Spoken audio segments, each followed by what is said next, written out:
वहाँ दोनों गठबंधनों के बीच वोट शेयर का जो अंतर है वो 0.5%, 1% इस तरह का हुआ करता था।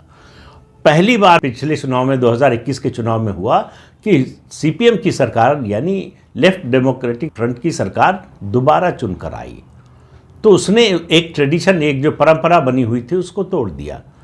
उस स्थापित परंपरा को तोड़ने के बाद अब उसकी कोशिश है हैट्रिक लगाने की। कांग्रेस उस हैट्रिक को रोकने की कोशिश कर रही है, लेकिन कांग्रेस के अंदर केरल में बहुत सारी समस्याएं हैं। अभी सबसे ताज़ा समस्या शशि थरूर की है।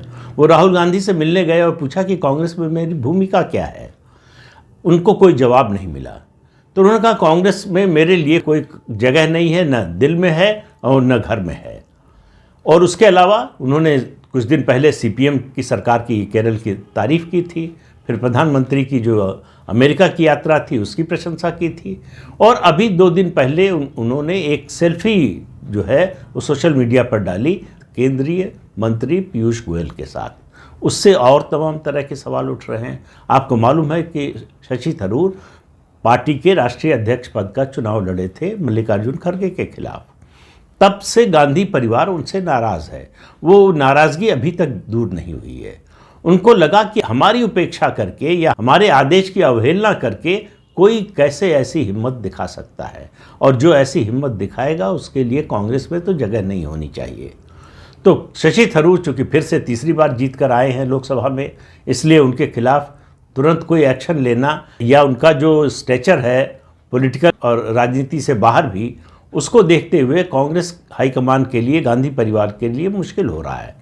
लेकिन शशि थरूर कितने समय तक कांग्रेस में रहेंगे पता नहीं। वो चाहते थे कि कांग्रेस पार्टी केरल में उनको मुख्यमंत्री पद के उम्मीदवार के रूप में प्रोजेक्ट करे, और जो अभी तक संकेत है उससे लगता है कि दूर दूर तक इसकी कोई संभावना नहीं है। तो शशि थरूर अपना नया ठिकाना तलाश रहे हैं। केरल में कांग्रेस में बिखराव इतना ज़्यादा है कि उसको समेट पाना बड़ा मुश्किल नज़र आता है। तो इसीलिए सीपीएम को लग रहा है कि उसकी हैट्रिक लग सकती है। सीपीएम के सेंट्रल कमेटी के सदस्य हैं ए के बालन। उन्होंने स्पष्टीकरण दिया। उन्होंने कहा कि इस रेजोल्यूशन के साथ, जो ड्राफ्ट रेजोल्यूशन है, उसके साथ इसका स्पष्टीकरण भी स्टेट यूनिट्स को भेजा गया है। उन्होंने कहा कि हमने ये कभी कहा ही नहीं कि ये मोदी सरकार जो है फासिस्ट सरकार है, या ये फासिस्ट रिजीम है, या देश में फासिज्म आ गया है। बालन ने कहा कि हालांकि सीपीआई का मानना है कि देश में फासिज्म